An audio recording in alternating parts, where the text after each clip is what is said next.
Vamos lá? Romanos, capítulo 3, a partir do verso 1. Qual é, pois, a vantagem do judeu, ou qual a utilidade da circuncisão? Muita sobre todos os aspectos, principalmente porque aos judeus foram confiados os oráculos de Deus. Que importa se alguns deles foram infiéis, a sua infidelidade anulará a fidelidade de Deus? De modo nenhum, de Deus verdadeiro e de todo homem mentiroso, como está escrito, para que sejais justificados em suas palavras e bênçãos quando os muros. Mas se a nossa injustiça não fosse a justiça de Deus, por acaso Deus tem por aplicar sua ira? Estou usando critérios humanos. De modo nenhum. Do contrário, sua verdade é ainda mais ressaltada no meio da minha mentira, porque em seu lugar. Alguém poderia argumentar a ele, mas por que Deus me condena como pecador? Se ele mentira ressalta a sua verdade e traz mais inferno. E por que não dizemos, como somos blasfemados, como alguns dizem que quisermos, façamos mais para que pegue bem a condenação desses é injusto? Então, nós somos superiores a eles, de modo nenhum. Hoje, já demonstramos que tanto Deus como Deus estão debaixo do pecado.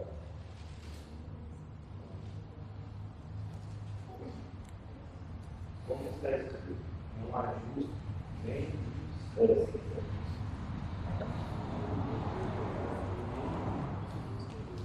Todos se desviaram,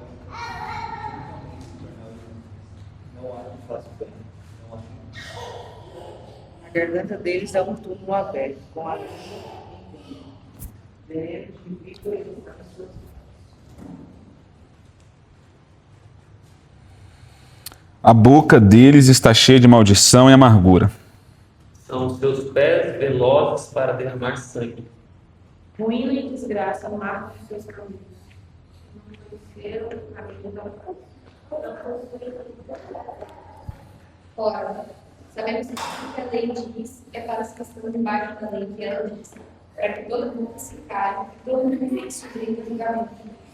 Pois ninguém será declarado justo diante de Deus como fazendo carinho ao tempo. A lei simplesmente mostra onde somos pecadores. Mas agora, a justiça é uma pessoa. Sem a lei, prestada pela lei. Isto é, a justiça de Deus pela fé em Jesus Cristo para todos e sobre todos que creem, porque não há diferença.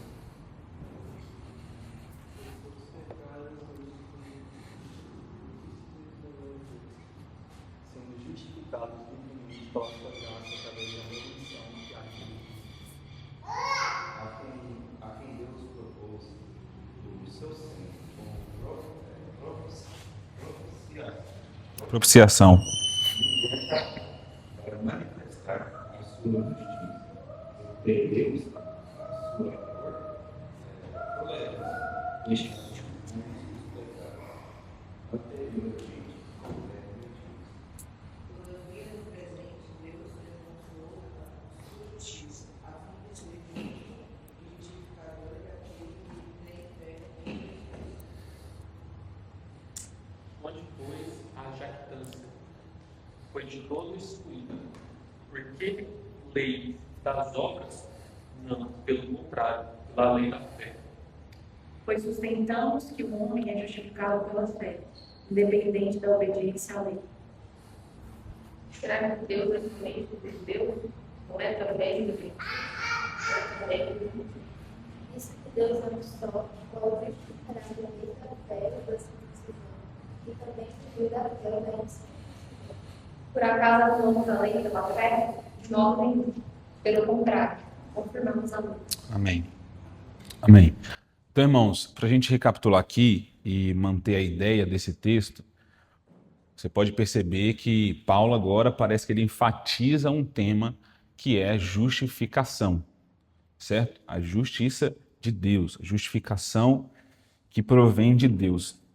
Então, no capítulo 1, a gente vê, então, Paulo ele começa essa exposição, né, o tratado teológico dele, colocando todo mundo no mesmo lugar. Então, a partir do verso 18 ali do capítulo 1, tirando a introdução, Paulo começa então a falar que todo mundo pecou, que o homem pecou trocando a glória de Deus pela adorando, né, as coisas criadas. Então, Paulo, ele exorta, né, o povo falando que todo mundo caiu, todo mundo pecou, todo mundo se entregou à vida de pecado.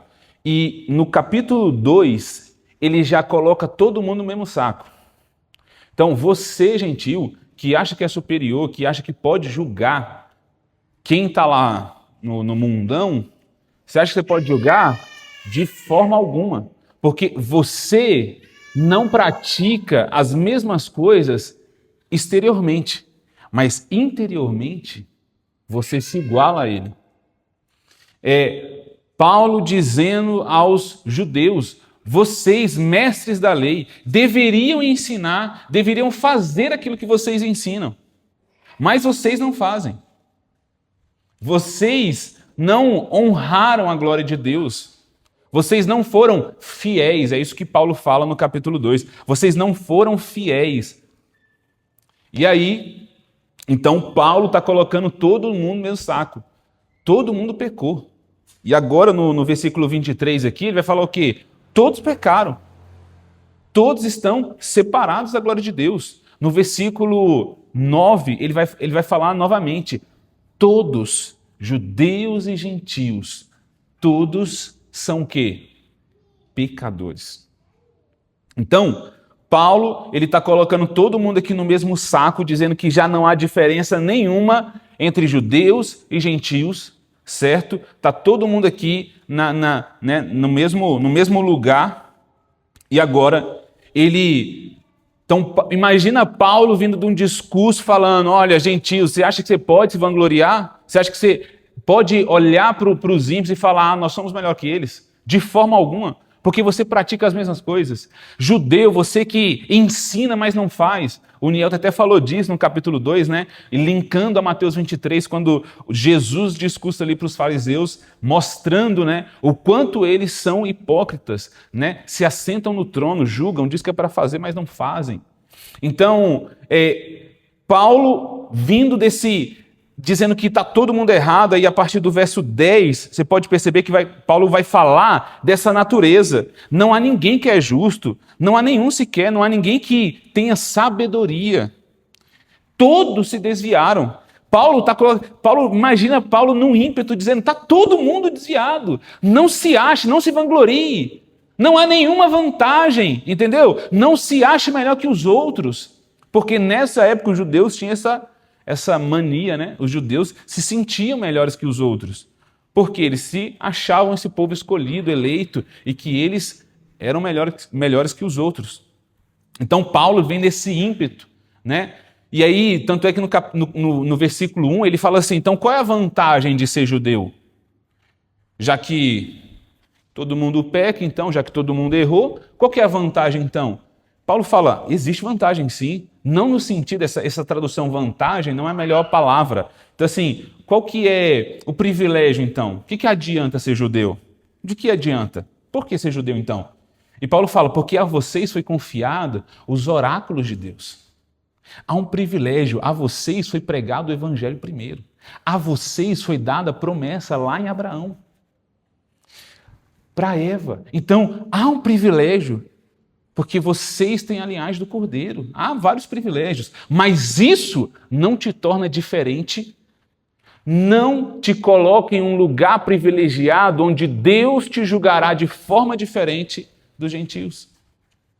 Então imagina Paulo nesse ímpeto, e aí, verso 21, ele vai dizer assim: mas agora...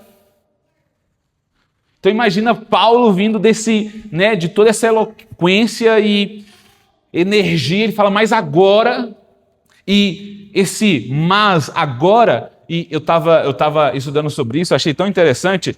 Paulo pode estar falando de um contexto tanto lógico mesmo ali da literatura, mas agora vamos ter agora uma sentença aqui que vai mudar tudo. Ou ele pode estar falando de uma cronologia, mas agora, tempo presente. Ou ele pode estar falando de um novo tempo, uma escatologia, mas agora, debaixo de uma nova aliança.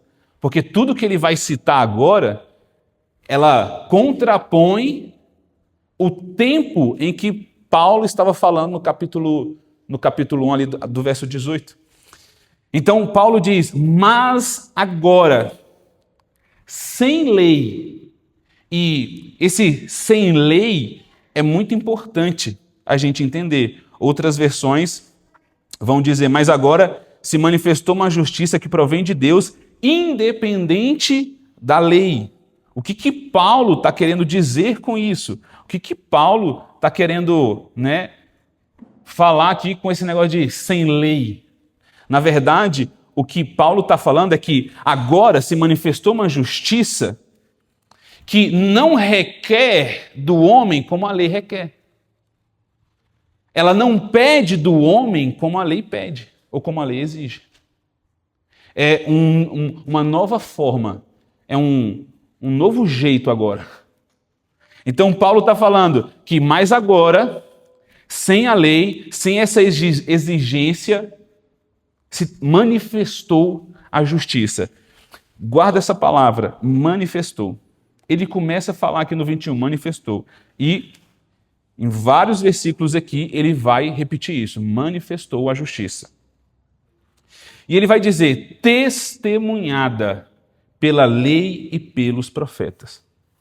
Então, Paulo, ele faz todo esse contraponto agora, e ele vai dizer, se manifestou, se revelou a justiça de Deus. No capítulo 1, versículo 17, versículo 17 do capítulo 1 vai dizer, porque no Evangelho é revelada a justiça. Porque no Evangelho se manifestou a justiça. Paulo, ele está usando aqui o mesmo argumento. Então, a justiça de Deus foi revelada, foi manifestada, e essas duas palavras são importantes. E aqui, o cerne da carta vai caminhar por meio desse tema, justiça de Deus. Então, Deus, ele manifestou a todos, judeus e gentios, a sua justiça.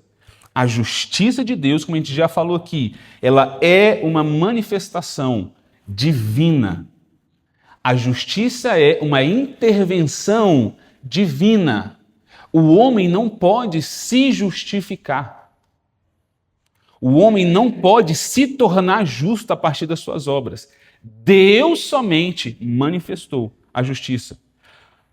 Somente Deus consegue inocentar um culpado. Por quê? Por que só Deus consegue inocentar alguém que tem culpa? Pode falar. Por que só Deus consegue fazer isso? Porque Ele é o único justo.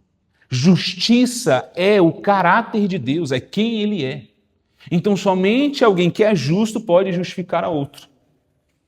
Então, eu quero falar alguns pontos sobre justificação. Nós já falamos em justificação quando nós falamos em Romanos 1, 16 e 17, nós falamos sobre justificação. O que é justificação? Se você não lembra, ouve lá. O Jota tem os áudios. Não sei onde está colocando, mas ele sabe. Tá no grupo, é verdade. Então, irmãos, uma coisa importante. Justificação não é algo que você sente. Justificação não é algo que você, que é algo sensorial, apesar de que você consegue perceber os seus efeitos. A justificação, ela é unilateral. Ela é um ato que acontece na eternidade. É um ato que você não vê, que Deus faz. Então, irmãos, não precisa se preocupar. Nossa, que eu sou justificado? Eu não sinto assim. Eu sinto muita culpa. Irmão, a sua culpa não tem nada a ver aqui no negócio, tá bom? A sua culpa não determina se você é justificado ou não. Então, eu quero tentar aqui ser um instrumento para quebrar um monte de sofisma aqui hoje. Aleluia. Então, irmãos, a justificação é da parte de Deus. É só Ele que faz. Você não tem que fazer nada. Então, não existe nenhuma operação sua no processo de justificação. Não há nada que você faça que torne você mais justo ou menos justo. A justiça de Deus, a justificação, nos torna iguais. Judeus e gentios. A justificação nos torna iguais. Me ajuda aí, velho. É de brincadeira. Os caras não me ajudam. Estou aqui todo concentrado aqui. Ora lá pelo pastor de vocês lá. De brincadeira. Então, irmãos, Lutero, ele fala que nós somos justos e ao mesmo tempo pecadores. Imagina como que é essa dicotomia de que ao mesmo tempo que eu sou justo, eu também sou pecador. Porque a justificação, ela está acontecendo na eternidade. E ao mesmo tempo, eu sou pecador. Então, existe essa dinâmica do somos, mas ainda não. Tanto é que em 1 João 3, ele vai falar, quando Deus se manifestar, nós seremos o que havemos de ser. Que é, seremos igual a Ele. Então, hoje, a nossa condição, ela está selada na eternidade, em Deus. Mas aqui agora, assim, de forma tangível, parece que não muda nada. Entende? Mas nós conseguimos sentir o efeito da justificação de Deus em nós. Então, a justiça de Deus, ela é um ato, não é um processo. Salvação é um processo. Santificação é um processo, justificação é um ato. Deus te declara justo e pronto. Então, Deus, por favor, me torna justo hoje, Senhor. Não, Deus já te tornou justo. Então, não existe nada mais que precise ser feito para você ser mais ou menos justo. Então, Cristo, quando morre, ele não possibilita a salvação. Quando Cristo morre, quando essa doutrina expiatória é de que quando Cristo morre, ele garante a salvação por meio da sua justificação. Então, a justiça, ela é um ato declaratório. Então, se você pegar o maior criminoso do país, e eu não sei se é essa palavra que o presidente dá, é induto, quando ele inocenta, né? É isso a palavra, né? Então, quando um presidente, ele pega o maior criminoso do país e dá o induto a ele, que é tipo assim, ó, eu vou aqui pagar suas dívidas, mas isso que o presidente fez satisfez a justiça? Satisfez tudo que ele fez? Tipo, pagou por tudo que ele fez? Não. Então, isso não é justiça. Entende? Isso não é justiça.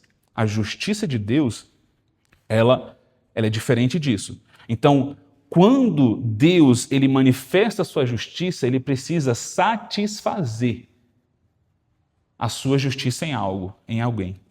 Então, imagina comigo que se você tem uma dívida, vamos supor aí que você tem uma dívida de 1 milhão, que é uma dívida muito difícil de pagar, né? Dependendo aqui da condição nossa, é quase impossível. Você tem uma dívida, mas aí alguém chega lá e deposita 1 milhão na sua conta. E aí essa dívida é paga. Essa dívida ela é anulada. Beleza, você agora não tem dívida mais, mas quer dizer que você é milionário? Quer dizer que você tem dinheiro? Não. A sua dívida foi anulada. Isso é perdão. Justificação é, além de pagar a sua dívida, eu ainda vou colocar um crédito lá infinito. Além de te perdoar, eu vou te dar um crédito para toda a vida. Então, então isso me possibilita fazer o que eu quiser. Na nova natureza, não. Porque alguém que é nascido de Deus, ele pensa nas coisas do alto, Paulo vai falar em Colossenses, o João vai falar que aquele que é nascido de Deus tem a semente de Deus dentro dele, 1 João 3,9, se eu não me engano, 3,7, 8 ou 9, fala que Deus colocou a semente dele, a vida dele dentro de nós. Então, uma vez que você é nascido de Deus, você não consegue viver na prática do pecado. O pecado é algo acidental na caminhada. O pecado é algo que acontece, um desvio de rota, mas nós nos arrependemos, porque 1 João vai falar que se nós confessarmos o nosso pecado, ele é fiel e justo para nos perdoar e nos purificar. Então, irmãos, é muito importante nós entendermos esse aspecto da justiça. Pode falar. Ah, tá. Falando sobre a da justificação, e aí você falou sobre o crédito eterno. E aí uma forma de explicar ou um significado da justificação é você ter o direito de estar diante de Deus. Né? Quando você falou sobre o crédito eterno, né? Esse é o crédito eterno. É você ter para sempre o direito de estar diante de Deus. Isso é... Exatamente. Exatamente. Eu estava lendo, não vou lembrar agora de quem que é, acho que é do John Stott, ele fala que a justificação é Deus te permitir agora acessar. Te perdoar é só falar, beleza, vai, não peques. Mas justificar é, pode vir, entra no gozo do seu amado. Entende? Então, a justificação, ela é maior que o perdão, porque ela une as duas coisas. Entende? Então, se a justiça...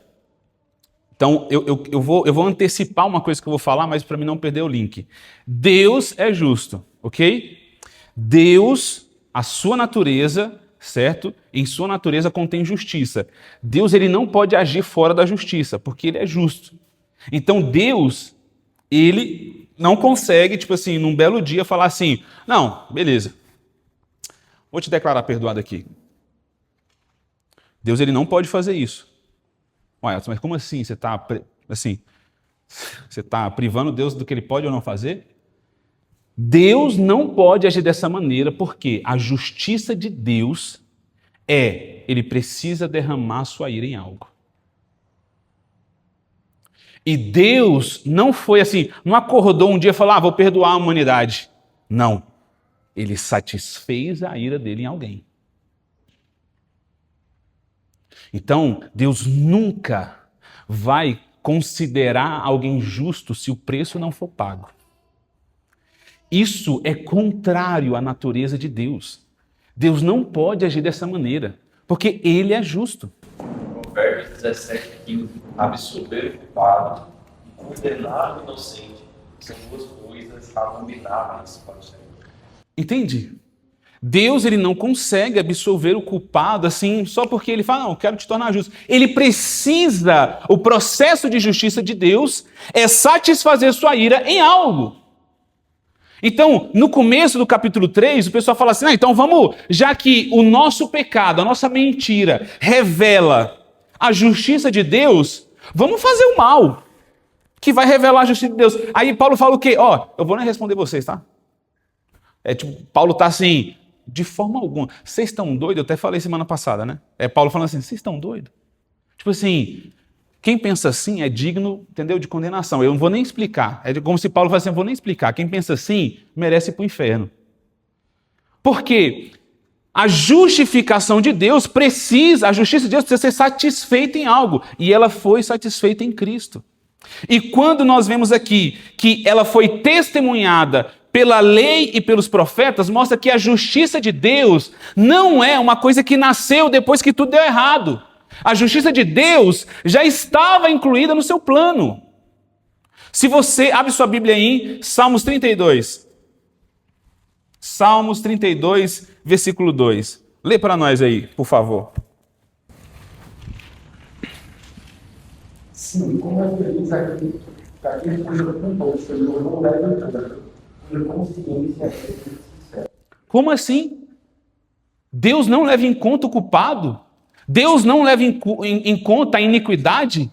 Como assim? Tem outras versões que vão dizer que Deus não imputa. Deus não imputa. Lê na sua então, Jota. Bem-aventurado o homem a quem o Senhor não imputa a maldade e em cujo espírito não há engano. Irmãos, como que Davi sabia disso? Tipo assim, como assim? Ele está vivendo ali num período onde todo pecado precisa ser apresentado ao sacerdote, aí mata um novilho, aí derrama sangue na tampa do propiciatório pelo pecado de todo mundo. Como assim? Tem um pecado, tem uma maldade que Deus não imputa culpa sobre o homem. Abre sua Bíblia em Isaías 53, do 4 ao 7. Isaías 53, do 4 ao 7.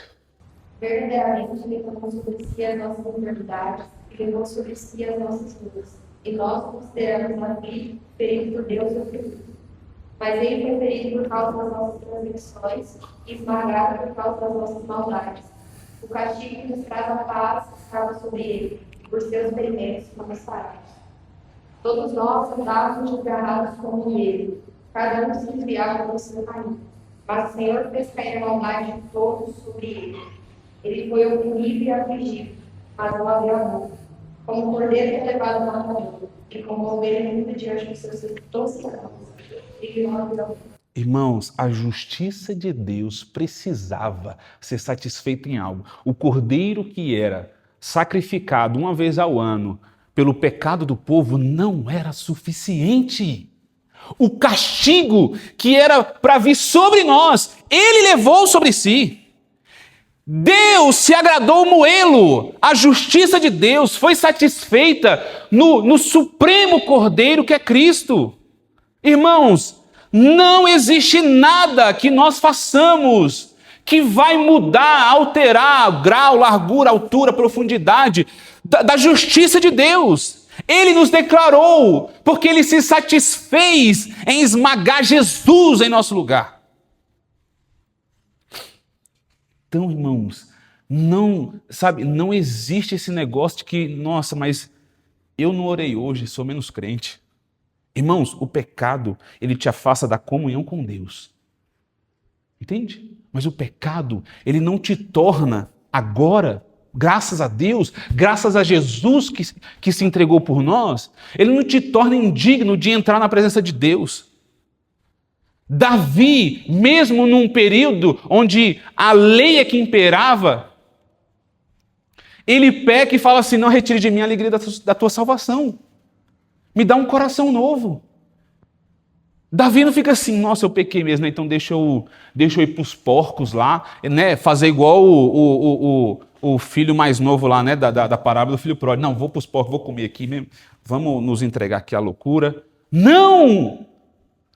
Por quê? Porque Deus nos declarou justo, então eu posso correr para Ele, mesmo no pecado. É esse o caminho que eu devo ir. Um dia eu estava assistindo o Iago, e aí ele estava comentando um negócio lá no Instagram, que ele tem um quadro lá, nada a ver. Aí ele falando assim sobre... que o irmão falou assim, nossa, nos dias que eu estou fraco, eu tenho dificuldade de ir para Cristo. Aí ele falou assim, irmão, então você precisa se converter. Porque nos dias mais difíceis para mim, é o dia que eu mais me apego a Cristo. Porque essa é uma consciência, irmão, sabe de quê? De quem não entendeu o que foi justificado. De quem não entendeu o que Deus fez por ele. Então a gente fica entrando no jogo do mérito. Mas Paulo vai dizer aqui embaixo, mas e agora? E essa jactância? E essa vanglória? Para que serve então? Então, irmãos, tendo isso sido zerado aqui, não que acabou, Paulo ainda vai falar disso mais para frente, mas eu quero encerrar esse ponto aqui com esse entendimento. Então. E aí, Paulo, então, ele vai continuar, verso 22, e ele vai continuar repetindo a expressão justiça de Deus. Certo? E tem 2 pontos importantes para nós. Então, versículo 22. Justiça de Deus mediante a fé em Jesus Cristo para todos. Todos quem? Todos os que creem. Porque não há o quê? Distinção, diferença. Se não há distinção e nem diferença, pois todos pecaram. Todos carecem da glória de Deus. todos estão separados da imagem para a qual eles nasceram para viver de acordo. Quando Paulo fala aqui sobre essa glória de Deus, que eles estão separados dessa glória de Deus, eles estão separados desse propósito da imagem e semelhança. Eles estão separados desse lugar onde Adão estava e que ele nasceu para ficar naquele lugar. Eles perderam esse lugar de fazer tudo segundo a imagem e semelhança que eles nasceram para ser. Tem um teólogo que ele diz que a prostituta, o mentiroso, o assassino, eles estão separados da glória de Deus, assim como a gente. Porque todos pecaram. Irmão, eu quero te revelar algo assim poderoso. Você não presta. Não há nada de bom em você. Não há mérito algum em você para que Deus te salve. Não há nada em você, sabe, que Deus olha e fala, nossa, vale a pena eu salvar esse. Bom demais, olha isso. Eu preciso salvar. Tanto que essa pessoa é boa, né? Irmãos, não há ninguém. Não há ninguém, Zoe. E o segundo ponto, então, primeiro, olhando para a justiça de Deus, mediante a fé, ela é para todos os que creem. Certo? E o segundo ponto, Paulo vai falar no versículo 24, sendo justificados gratuitamente por sua graça, mediante a redenção que há em Cristo Jesus. Então, irmãos, nós fomos justificados gratuitamente, só que o preço foi alto. A moeda que pagava ou que nos colocava nesse lugar de justos é alta. Então, nós precisamos entender a partir disso que a nossa justificação é uma atitude que vem do próprio Deus. Deus decidiu nos justificar. A justiça de Deus, ela é uma combinação de 3 elementos que nós já falamos. O caráter justo de Deus, a sua iniciativa salvadora e a sua dádiva, que consiste em conferir ao pecador a condição de justo perante ele. Irmãos, então, Deus, com seu caráter justo, iniciou um processo de nos justificar.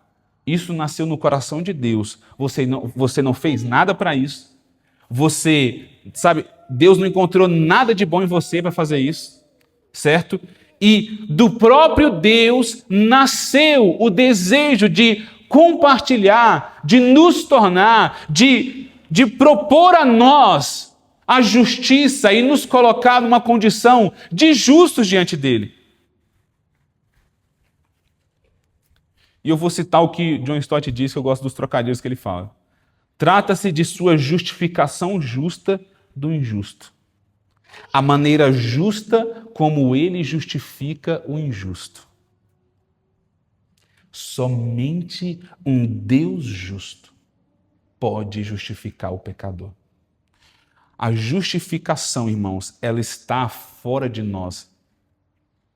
Ela não foi feita por nós e nem pode ser. Somente Deus. Então, eu quero que você abra sua Bíblia em 2 Coríntios 5,18. Vai até o 21.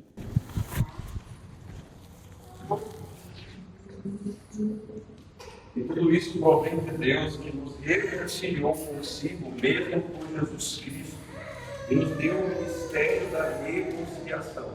Isto é, Deus estava em Cristo reconciliando consigo o mundo, não lhes imputando seus pecados, e pôs em nós a palavra da reconciliação.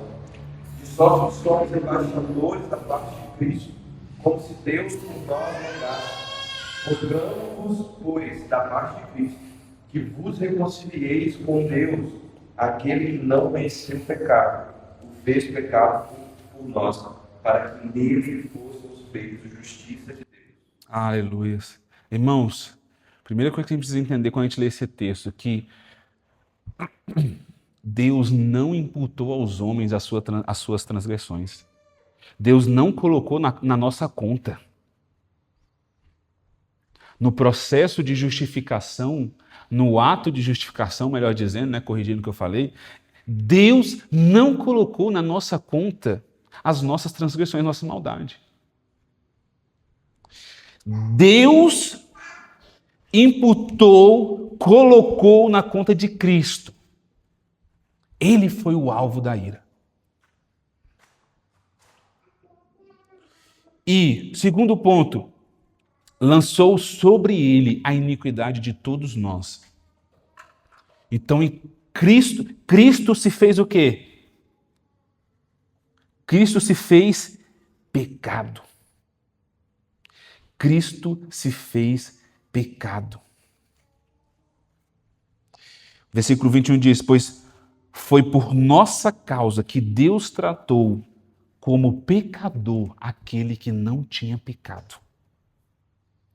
Irmão, o ato de Deus de te justificar fez com que Cristo fosse o maior pecador da história, para que no Cordeiro pleno fosse satisfeito toda a ira de Deus. Por quê? Porque a nós foi concedido o quê? Nós nos tornamos então agora o quê? Justiça de Deus.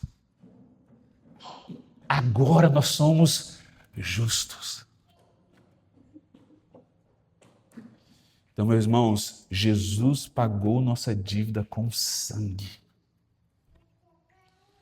Sabe, irmãos, Deus, quando Ele aplica a justiça, isso tem a ver tanto com o passado, presente e o futuro. Fomos justificados. A justificação, ela atua em nós agora. E a justificação nos proporciona eternidade. Então, a justiça é aplicada no início da nossa carreira na fé, irmãos. Por isso que ela não tem a ver com o que você faz. Porque no dia que o seu coração ele é fisgado pelo Evangelho, Deus te declara justo. Ponto, acabou. Já pensou se só no final? Não, a recompensa é a justificação, hein? Tem que fazer aí, no final, se merecer. Não. Deus é tão soberano, tão poderoso, que Ele falou, vou te declarar agora, porque o meu sangue basta. O meu filho é suficiente. Irmãos, isso é poderoso, irmãos. Mais para frente, Paulo vai dizer, Romanos 6, Romanos 7, tipo assim, Deus quebrou o pecado, Deus quebrou o domínio do pecado, por quê? Porque Deus é poderoso, irmãos. Imagina Deus fazendo esse ato de justiça agora. O que Ele não faz com o pecado, irmãos? Jesus quebrou o domínio do pecado. E a gente está aqui, meu Deus, o pecado, Senhor, o alvo da nossa vida é o pecado, é a guerra infinita. Entendeu? Mas Deus é poderoso e nos justificou, irmãos. Nós precisamos corrigir para onde os nossos olhos estão focados. Para onde a gente está olhando? É para a nossa carne que não consegue vencer o pecado? Ou é para Cristo que venceu?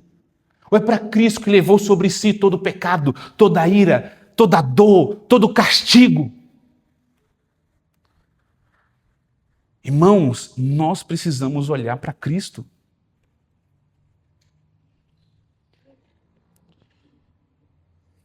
E indo para o versículo 24 ao 26 aqui, continuando aqui, sendo justificado gratuitamente por sua graça, mediante a redenção que há em Cristo Jesus. Se você quiser marcar essa palavra, redenção, a quem Deus propôs no seu sangue como propiciação. Se você quiser marcar essa palavra redenção, observa que ela tem uma conotação de redimir. Redenção tem, do grego aqui, ela traz um sentido de quando os mercadores negociavam os escravos. E o resgate era a redenção de um escravo. Comprar um escravo tinha a ver com redenção e libertá-lo. E aqui, no 25, ele vai dizer, a quem Deus propôs no seu sangue como propiciação. Onde no Antigo Testamento tinha esse nome de propiciatório? A tampa da Arca da Aliança. Mediante a fé, para manifestar a sua justiça. Por ter Deus, na sua tolerância, deixado impunes os pecados anteriormente cometidos. 26. Tendo em vista a manifestação da sua justiça no tempo presente, para ele mesmo ser justo e o justificador daqueles que têm fé em Jesus. Então, irmãos, nós precisamos entender qual é a fonte da justiça, de onde ela se origina. Nós entendemos, nós somos justificados gratuitamente, por sua graça.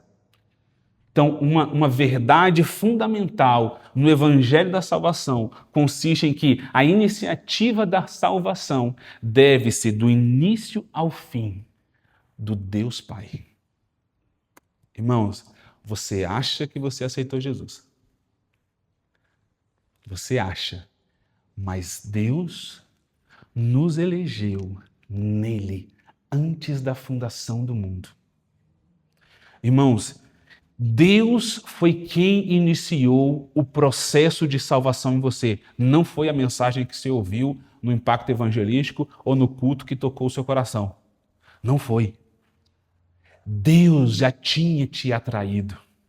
Deus já tinha programado para você a salvação. Irmãos, a salvação não é, não foi eu que falei, eu quero, viu Deus? Entendi aqui que realmente eu sou uma praga. Me salva aí. Não! Deus iniciou o processo de salvação. Isso foi um desejo dele. Do início ao fim. Veio de Deus. Nós não temos iniciativa alguma, irmãos. Porque a gente era pecador, culpado, condenado, sem saída, sem esperança. Como que de homens assim, culpados, condenados, pecadores, falhos, sem esperança, podia vir uma ideia tão boa? Vou me salvar. Não, irmãos. Jesus Cristo tomou a iniciativa. Ele fez o que o Pai queria fazer. Então, nós entendemos que a justiça, ela se origina em Deus. O processo de justificação e salvação vem do próprio Deus. Então, irmão, se você está aí, meu Deus, mas os pecados, irmão, se alegre, porque Deus te escolheu salvar, irmão. Olha para as pessoas ao seu redor aí, irmão, pelo amor de Deus, que vida desgraçada é essa aí? Passa nos bar de Goiânia aí, pelo amor de Deus, que lá não é bom não, irmão. Aquilo é terrível. Irmão, quando eu ia para algum evento tocar, misericórdia. Eu trabalhei por 3 meses, foi 2, não lembro agora, 2 meses, 3 meses, numa boate, como técnico de som. Vou logo afirmar que é técnico de som. Eu só ajudava a plugar microfone e tirar microfone. Entendeu?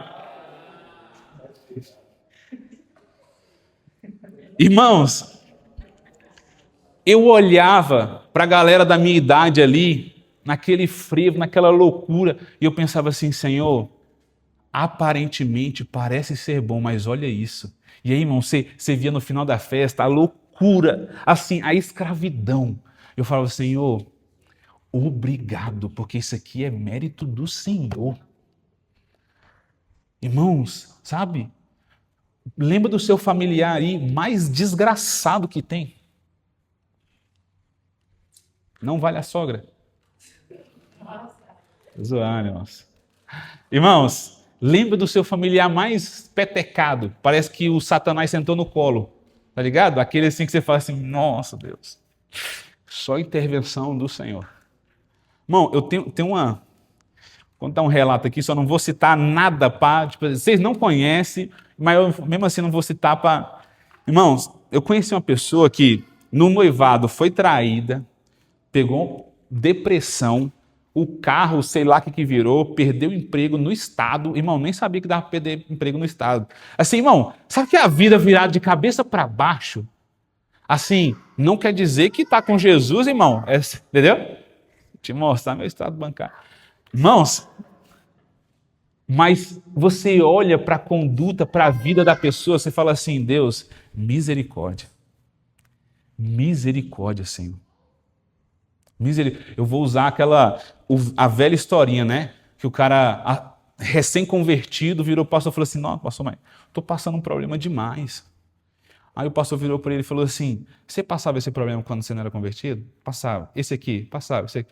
Sabe qual é a diferença agora? É que você está vivo, você sente dor. Aí eu falei, nossa, agora você sente dor. É por isso, porque antes você estava morto. Isso pouco importa. Mas agora as dores têm outro significado. O sofrimento, ele é usado de uma outra forma. Sabe, irmãos? Então, a nossa justificação, a nossa salvação nasceu em Cristo. E o que sustenta a justificação, já que ela é um ato do presente ao futuro? Qual que é a base que sustenta a justificação? A cruz. A cruz. Porque ela foi o alvo da ira. Entende, irmãos? No lugar que ele demonstrou para todos. Tem muito a ver com essa questão de exibir. Eu ia falar disso. É exatamente isso. Não, tá tudo certo. Tá tudo certo.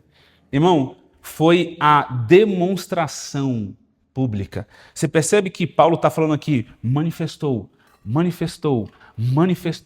demonstrou, revelou. Como que Deus manifestou justiça? Publicamente na cruz. Deus manifestou sua justiça publicamente na cruz.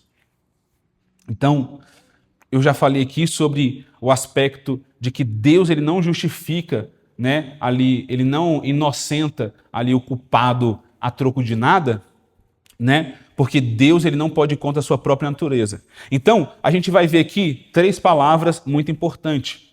Primeiro, manifestação, que eu já falei, foi a manifestação pública.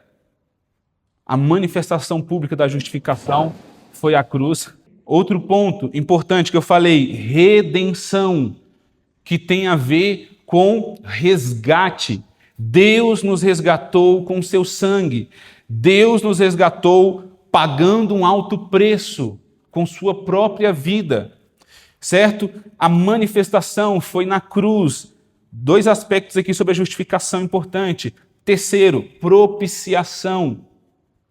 Irmãos, quando a gente lê aqui 25, a quem Deus propôs no seu sangue como propiciação, a tradução aqui é aplacar a ira divina. Irmãos, o propósito de Deus ao fazer da morte de Jesus Cristo um sacrifício de propiciação foi para que ele pudesse justificar os pecadores justamente, como eu falei, sem ir contra a sua natureza divina. Certo? Isto é, de maneira tal que fosse inteiramente digna do seu caráter verdadeiramente amoroso e eterno. Irmãos, você está entendendo que Jesus desviou a ira de Deus, que era para nós, e tomou sobre si toda a ira? Quando ele fala que ele tomou sobre si, né, propiciação, que no seu sangue houve propiciação, quer dizer que Jesus desviou a ira. Irmãos, isso é muito forte, irmãos. Quando você vê Jesus suando sangue no Getsêmani, orando, Pai, né, se for da tua vontade, passa de mim esse cálice, mas antes que seja feita a tua vontade. Irmão, a gente não consegue dimensionar o que Cristo estava experimentando naquela hora. Irmãos, desde doenças mentais, emocionais, físicas ou qualquer outra peste desse universo que você imaginar, Cristo sentiu em si ao beber o cálice da ira. Então, irmãos, quando a gente fala de propiciação, lembre que quando Jesus se fez propiciação por nós, ele falou: Deus Pai, me dá o cálice, derrama sobre mim toda a ira. Eu imagino Jesus olhando para Pedro, Tiago e João, que não conseguiu segurar uma hora. João, hoje em dia é assim. Joãozão. João demais, irmão. Pedro, Tiago e João. Ai. Imagina Jesus sofrendo ali calado. Assim, irmãos, eu tenho uma teoria, né? Tipo assim, quem ouviu aquela oração lá de passa de mim esse cálice? Tipo assim, Jesus falou, alguém ouviu, né? Então, assim, como é que João adivinhou que Jesus orou assim? Do nada. Então, irmãos, imagina Jesus no momento mais difícil, a ponto dele falar: se possível, passa de mim, mas antes que seja feita a tua vontade. Irmãos, ele está ali, vem toda a ira do Pai, enquanto eu estou guardando os meus amigos. Eu fico imaginando, irmãos, Jesus recebendo toda a ira, bebendo o cálice, enquanto ele guarda os seus amigos. Então, irmãos, esses aspectos da justificação precisam ficar gravados. Redenção, propiciação e manifestação. Então, são 3 termos técnicos que Paulo utiliza para explicar o que Deus fez na cruz, que é o que sustenta a justificação, certo? E essas 3 conquistas fazem parte de um todo. Através da morte expiatória e substitutiva do seu Filho, Deus aplacou a sua própria ira. Irmãos, diante disso, o que nos resta é olhar para Cristo e nos alegrar. Ele vai olhar o fruto do seu penoso trabalho e se alegrará. Pela alegria que estava proposta, ele sofreu tudo. Irmãos, isso é muito poderoso. Isso é muito poderoso. Então,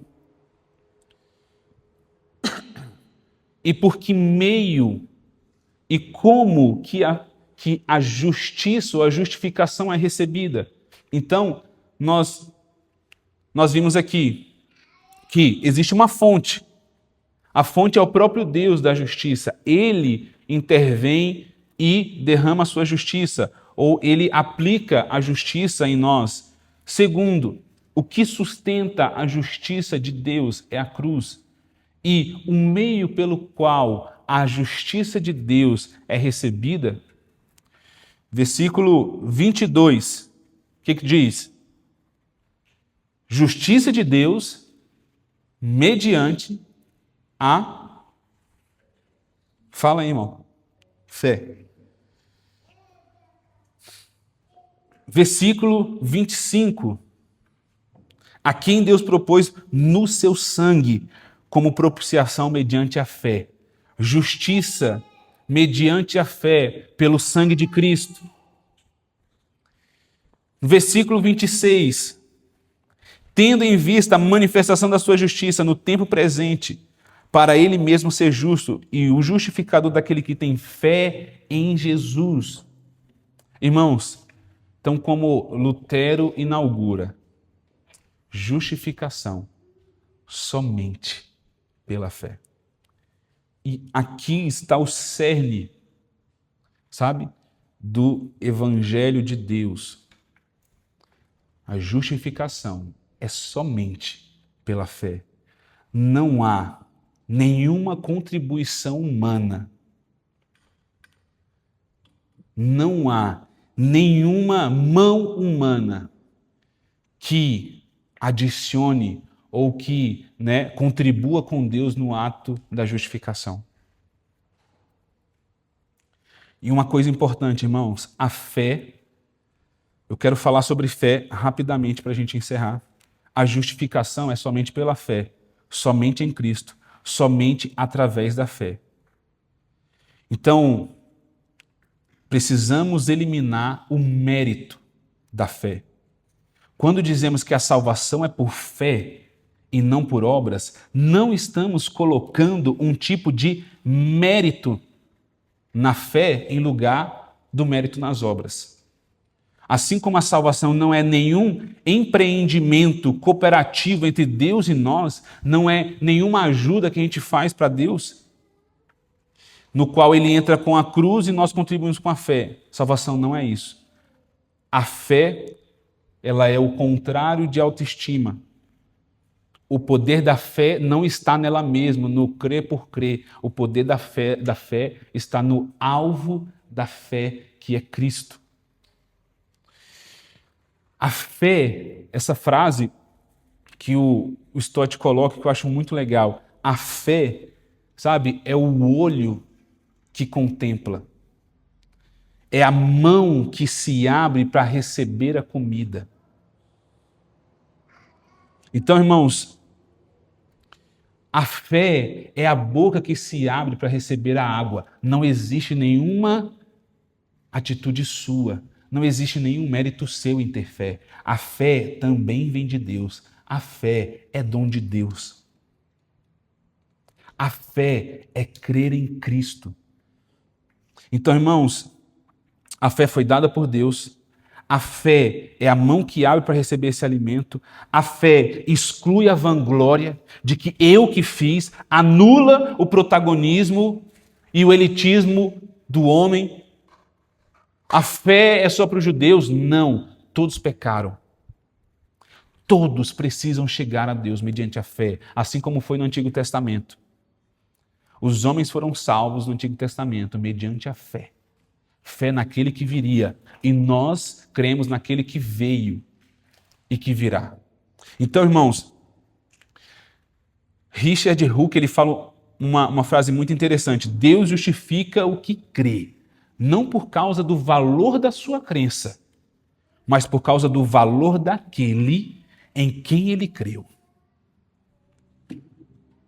A justificação, cuja fonte é Deus e sua graça, cuja base é Cristo e sua cruz, cujo meio é somente pela fé, completamente à parte das obras, constitui o cerne do Evangelho e é uma característica singular do cristianismo. Então, irmãos, a gente finaliza com Paulo perguntando no versículo 27, onde, pois, a jactância? Foi de toda excluída. Por que lei das obras? Não, pelo contrário, pela lei da fé. Concluímos, pois, então, o que Paulo começa no capítulo 1, a partir do verso 18, ele conclui aqui no capítulo 3. Pois que o homem é justificado pela fé, independentemente das obras da lei. Visto que Deus é um só, o qual justificará por fé o circunciso e mediante a fé o incircunciso. Ele está falando de judeus e gentios. É mediante a fé. Anulamos, pois, a lei pela fé? Não, de maneira nenhuma. Antes, confirmamos a lei. Então, irmãos, a presunção é a linguagem do nosso egocentrismo caído. Mas para aqueles que foram justificados pela fé, a vanglória é completamente excluída. Então, como Paulo diz, a fé confirma a lei, dando a ela seu devido lugar no plano de Deus. E qual que é o alvo da lei? Mostrar que todos nós somos pecadores. Qual que é o objetivo da lei? Mostrar para todos nós que somos alvos da ira de Deus. Qual que é o objetivo da lei? Mostrar para todos nós que carecemos da glória de Deus. E quando ele diz carecemos da glória, ele não está falando assim de algo que a gente precisa agora. A gente precisou ontem, a gente precisa hoje e a gente vai precisar amanhã, e até que Cristo volte, nós vamos precisar da graça de Deus. Então, irmãos, a lei tem o poder de nos manter presos em nossa culpa, até que Deus intervenha em nossa situação por meio da fé. Então, irmãos, se a lei mostra para nós o nosso pecado e nós estamos encarcerados no pecado, a justiça de Deus chega através da graça para abrir a cadeia e nos libertar desse lugar. Então, irmãos, nós precisamos crer que é uma intervenção divina, que por mais que você não sinta, Deus satisfez a sua ira em Cristo. Deus satisfez toda a exigência da lei em Cristo. Eu não vim para abolir a lei, eu vim para cumprir.